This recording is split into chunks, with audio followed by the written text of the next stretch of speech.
Scott again with JSA. This is kind of an ongoing process with this chimney. We've got 2 piers in. As you can see, the level is nowhere near level, but this thing is pulled away about 3 inches, and there's the flashing back there where it's pulled away.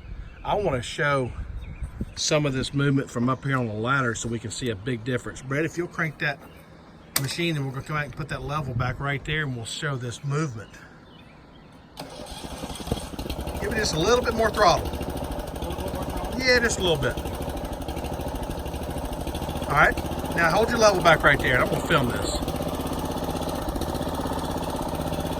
Try not to let that level move.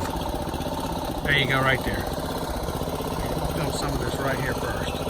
Are you ready? Yeah.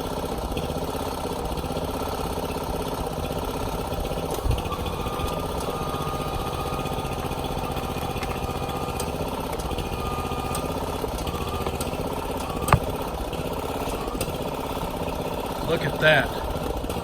Slide your level down a little bit, Brett. Pull it out at the bottom a little bit. Hold it right there.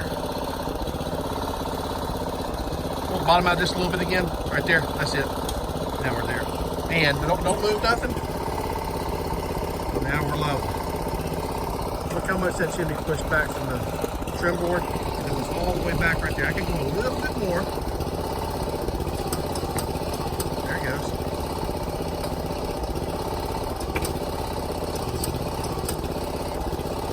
That's it. All right, that's good. Cut it off, Brett.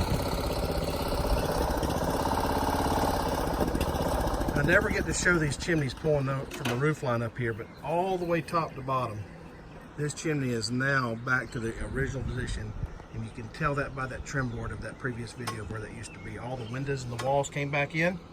Just wanted to say another quality job done by JSA.